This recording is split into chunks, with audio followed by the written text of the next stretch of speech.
السلام علیکم ورحمۃ اللہ وبرکاتہ۔ محترم دوستوں، بہت سارے سوالوں کے جوابات انشاءاللہ آپ کے سامنے پیش کرتے ہیں، جن میں سب سے پہلا سوال ضمیر شیخ نے کیا ہے۔ سلام پیش کرنے کے بعد کہتے ہیں کہ میں پیشاب کے قطروں کی وجہ سے بہت زیادہ پریشان ہو چکا ہوں اور یہ پرابلم مجھے نماز میں بھی آ رہی ہے۔ میں اپنی شاپ پر بیٹھا ہوا ہوتا ہوں اور دل نہیں لگتا ہے کیونکہ لگاتار پیشاب کے قطرے نکل رہے ہوتے ہیں۔ اب نماز کا وقت ہوتا ہے تو نماز کے لیے کیسے جاؤں؟ یہ بڑا پرابلم ہوتا ہے ضمیر بھائی۔ دیکھیے ضمیر بھائی، پہلی چیز تو یہ ہے کہ آپ اپنی اس پرابلم اور اس بیماری کا پراپر علاج کروائیں۔ بہت سارے حکیم اور ڈاکٹرز حضرات ہیں جو اس کا علاج کرتے ہیں اور 100% اس کا علاج ہو بھی جاتا ہے، تو آپ اس کا علاج کریں۔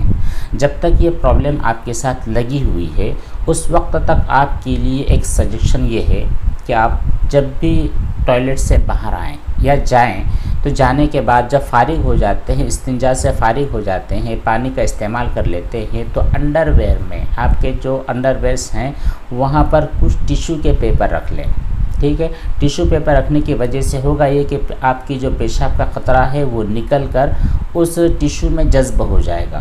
اب یہاں پر بار بار آپ کو کپڑے چینج کرنے کی ضرورت پیش نہیں آئے گی۔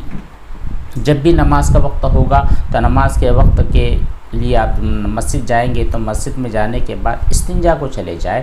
استنجا کو جانے کے بعد وہ جو ناپاک اور گندا ٹیشو ہے اس کو نکال کر پھینک دیں، فریش ٹیشو لگا لیں اور اس کے بعد میں وضو کر کے آپ نماز ادا کر لیں۔ عظیم معین کا سوال ہے، کہتے ہیں کہ مفتی صاحب یہ جو لفظ بھگوان ہوتا ہے اس کا مطلب کیا ہوتا ہے؟ دیکھیے، بھگوان ہمارے جو برادران وطن ہیں وہ لوگ اپنے معبود کو، اپنے خدا کو اور اپنے جو جن کی وہ پرستش کرتے ہیں انہیں بھگوان کے نام سے یاد کرتے ہیں، ان کا نام انہوں نے بھگوان رکھا ہوا ہے۔ جیسے آپ خدا کے لیے اللہ کہتے ہیں اور ہمارے جو کرسچن بھائی ہیں وہ گاڈ کہتے ہیں، تو اسی طرح یہ لوگ بھی اپنے معبودان کو بھگوان کہتے ہیں۔ اسرار بھائی کہتے ہیں کہ مفتی صاحب السلام علیکم۔ وعلیکم السلام۔ میری جو خالہ ہے وہ بالکل بھی طہارت کا اہتمام نہیں کرتی ہے اور پاک اور ناپاک کپڑے دونوں کو ایک ساتھ دھو دیتی ہیں۔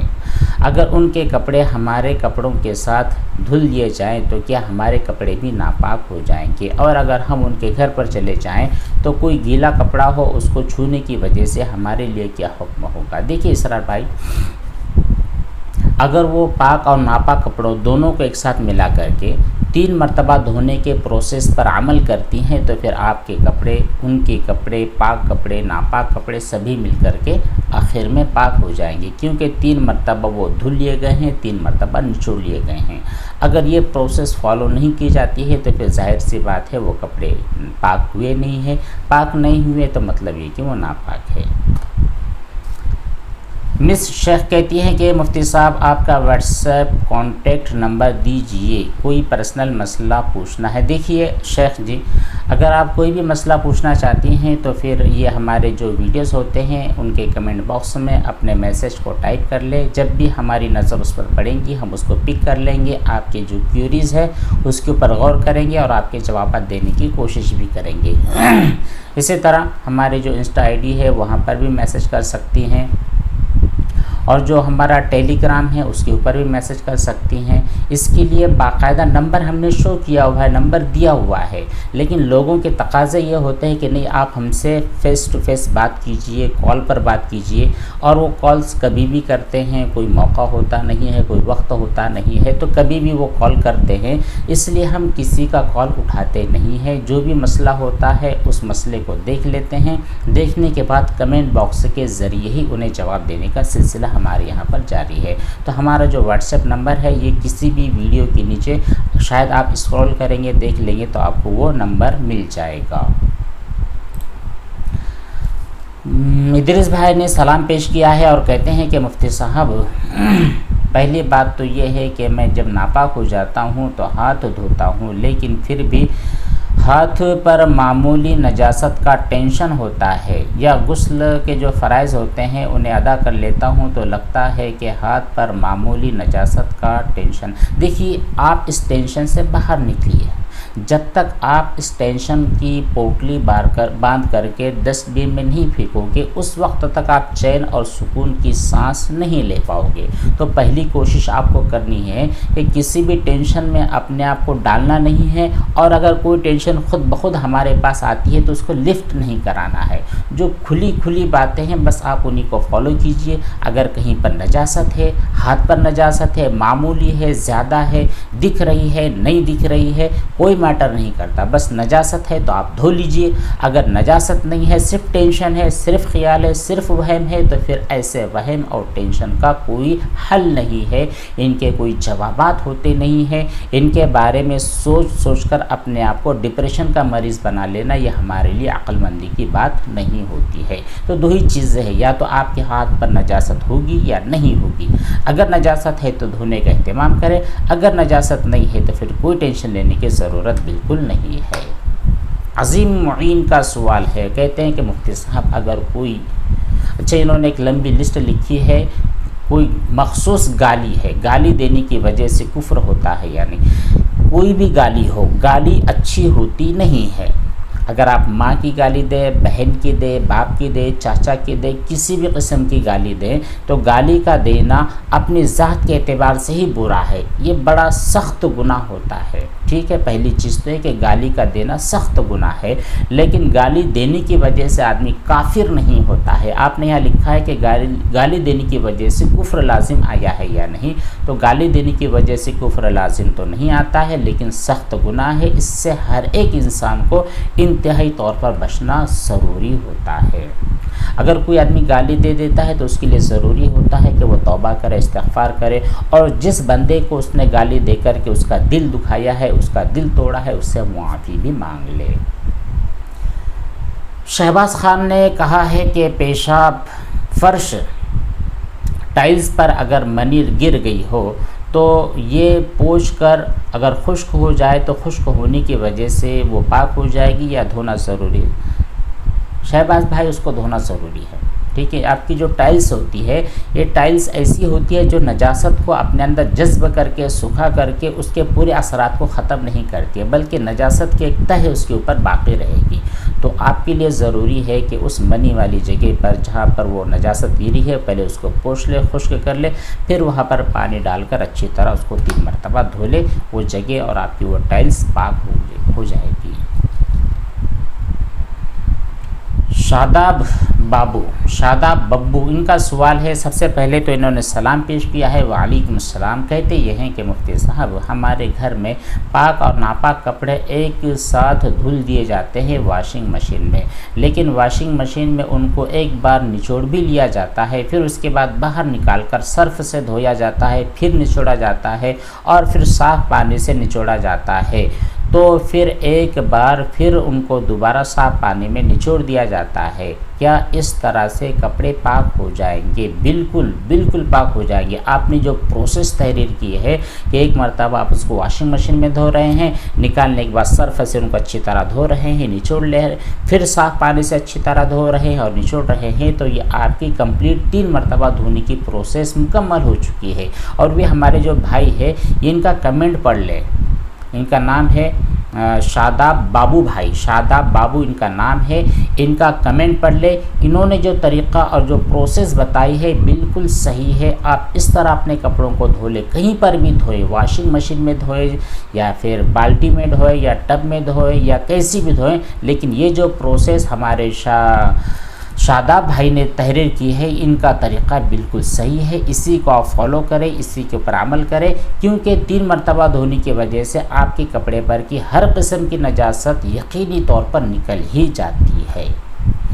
محمد عمار نے سوال کیا ہے بالوں کے تعلق سے، انہوں نے کہا ہے کہ فیشن کے طور پر ہمارے یہاں جو چھوٹے بچے ہوتے ہیں فیشن کے طور پر ان کے بالوں کو کہیں پر کم اور کہیں زیادہ کاٹا جاتا ہے، تو ایسے بال بچوں کے لیے رکھنا بھی گناہ ہے۔ بالکل بچوں کے لیے بھی، اگر آپ بچپن میں ان کو سنت طریقے پر بال رکھنے کا عادی نہ بناؤ گے تو جب یہ بڑے ہو جائیں گے آپ کے کنٹرول میں نہیں رہیں گے، پھر یہ اپنے دل کی باتوں پر عمل کرنے کی کوشش کریں گے تو آپ لاکھ سمجھائیں، لاکھ منائیں، لاکھ سزا دے، لاکھ انعام دے، کبھی بھی آپ کی باتوں کو نہیں مانیں گے۔ یہی بچپن کا دور ہوتا ہے، بچوں کی تربیت کا دور، تو بچوں کی تربیت بھی آپ اسلامی طریقے پر کریں۔ جو سنت طریقہ ہوتا ہے کہ یہ پورے بال یہاں سے لے کر کے پیچھے تک پورے بال ایک جیسے ہوں، زیرو مشین ہوتی ہے، 1 نمبر 2 نمبر جو مشین ہوتی ہے وہ اس مشین سے پورے بالوں کو ایک سائز کا کاٹ لیا جائے، یہ سنت طریقہ ہے۔ اور اگر پورا حلق کروا لیا جائے، ٹکلا کروا لیا جائے تو یہ بھی سنت ہے۔ تو یہ جو شریعت اور سنت کا جو طریقہ ہے یہی طریقہ آپ اپنے بچوں کو فالو کروائیں۔ اگر آپ نے کیا بیچ میں کا پٹا ہے، یہ بڑے بڑے بال ہے اور سائڈ میں پورا ٹکلا کر دیا ہے تو یہ اچھی بات نہیں ہے، یہ غیر شرعی بال ہے، بچوں کے لیے بھی اور بڑوں کے لیے بھی۔ الفیہ تنبولی نے سوال کیا ہے کہ ہمارے یہاں پر جو چھوٹے بچے اور بچیاں ہوتی ہیں اگر ہم انہیں تصویر والے کپڑے پہنائیں تو یہ جائز ہے یا نہیں؟ تصویر والے کپڑے پہنانا بچوں کے لیے بھی جائز نہیں ہے۔ ایسی تصاویر جو جاندار کی ہوتی ہے، آپ دیکھتے ہوں گے کہ آپ کے جو بچے ہوتے ہیں ان کے جو ٹی شرٹ ہوتی ہے، ان کے جو کپڑے ہوتے ہیں وہاں پر ٹیڈی بیئر کے یا پھر بھالو اور بھی دیگر جانوروں کے یا پھر انسان کے اندر بھی الگ الگ قسم کے وہ ان کے عجیب و غریب ان کے نشیب و فراز ہوتے ہیں، ایسے کپڑے ایسے ڈیزائننگ کے کپڑے بچوں کو پہناتے ہیں تو یہ جو روح والی تصاویر ہوتی ہے ان کے کپڑے پہنانا نہ بچوں کے لیے نہ بڑوں کے لیے کسی کے لیے بھی جائز نہیں ہے، ٹھیک ہے۔ ارباز خان نے بھی سوال کیا ہے، کہتے ہیں کہ مفتی صاحب مجھے چھینٹوں سے بہت زیادہ پرابلم ہو رہی ہے، کپڑے دھوتا ہوں تو چھینٹیں واش بیسن میں لگ جاتی ہے، پھر نیچے جو ٹاول پڑا ہوا ہوتا ہے اس میں لگ جاتی ہے۔ دیکھیے ارباز بھائی اتنا ٹینشن لینے کی ضرورت نہیں ہے، ٹھیک ہے۔ اگر آپ کسی چیز کو بہت بڑا سمجھ لیں گے، کسی چیز کو آپ ایسا سمجھ لیں گے کہ جب وہ میرے سامنے آئیں گی تو میں پریشانی میں مبتلا ہو جاؤں گا، تو ظاہر سی بات ہے وہ چیز جب بھی آپ کے سامنے آئے گی، جب بھی آپ اس کا مقابلہ کرو گے تو آپ پریشانی کے شکار ہو جاؤ گے۔ تو یہ کپڑے دھونا یہ عام اور روزانہ کا ہمارا معمول ہے نا، یہ ایسا نہیں ہے کہ سال بھر میں ایک آدھ مرتبہ کیا جاتا ہے، یہ تو ہم روزانہ کر رہے ہیں۔ روزانہ ہم ایسے پریشانی کے اندر گھرے رہیں گے تو ہماری زندگی گزارنا بڑا مشکل کام ہو جائے گا، تو زیادہ ٹینشن لینے کی ضرورت نہیں ہے۔ آپ واش بیسن میں دھو رہے ہیں تو دھونے کے بعد میں آپ کے یہاں پر جو فلش ہے وہ فلش گھما لیجئے، پورا پانی نیچے چلا جائے گا۔ اگر کچھ چھینٹے اڑ کر ادھر ادھر جا رہے ہیں تو اگر 1 درہم سے کم ہے تو معافی کے درجے میں ہوتے ہیں، اور آپ کو جگہ پتہ ہے کہ نہیں فلاں جگہ پر فلاں ٹاول کے یا فلاں کپڑے کے فلاں حصے کے اوپر وہ چھینٹا اڑا ہے تو آپ اس کو دھو لیجئے، بڑی اچھی چیز ہے۔ زمین پر اگر وہ چھینٹے گر گئے ہیں اور سوکھ گئے ہیں، اس کے نجاست کے اثرات ختم ہو گئے ہیں تو پھر کوئی ٹینشن لینے کی ضرورت نہیں ہے۔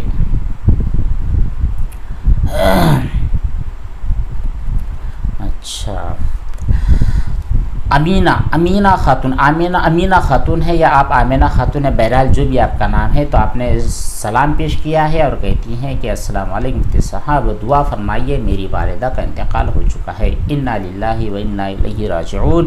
اللہ تبارک تعالیٰ آپ کی والدہ کی مغفرت فرمائے، اعلیٰ علیین میں جگہ نصیب فرمائے، ان کے تمام سیئات کو حسنات سے مبدل فرمائے۔ اللہ تعالیٰ آپ کو اور آپ کے تمام بھائی بہنوں کو اور آپ کے تمام گھر والوں کو صبر جمیل کی توفیق بخشے۔ ہم بھی آپ کے غم میں برابر کے شریک ہیں، آپ کی والدہ کے لیے ہم بھی دعا کرتے ہیں۔ آگے یہ لکھتی ہیں کہ میں اپنی والدہ کے لیے ان کے انتقال کے بعد کون کون سے نیک کام کر سکتی ہوں؟ کوئی بھی نیک کام، جو کام خود آپ اپنے لیے نیکی کا سمجھتی ہے وہ تمام نیکی کے کام آپ اپنی والدہ کے لیے بھی کر سکتی ہیں، ٹھیک ہے۔ آپ جیسے صدقہ غریبوں کو دیتی ہے اپنی طرف سے تو آپ کا ثواب ملتا ہے، تو ایسی والدہ کی طرف سے بھی صدقہ دیجیے، ان کو ثواب پہنچے گا۔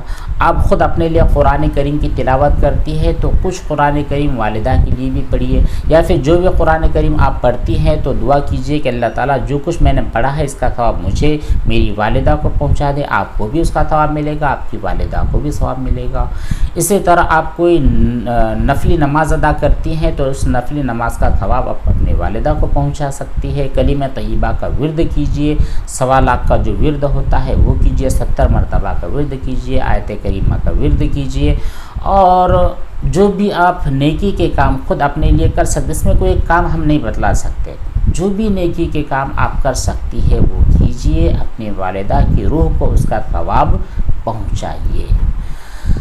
بس اتنے سوالات، اس کے علاوہ اور بھی جو سوالات ہیں انشاءاللہ اگلی نشست میں، اگلی مجلس میں ان کے جوابات ضرور دیے جائیں گے۔ والسلام علیکم ورحمۃ اللہ وبرکاتہ۔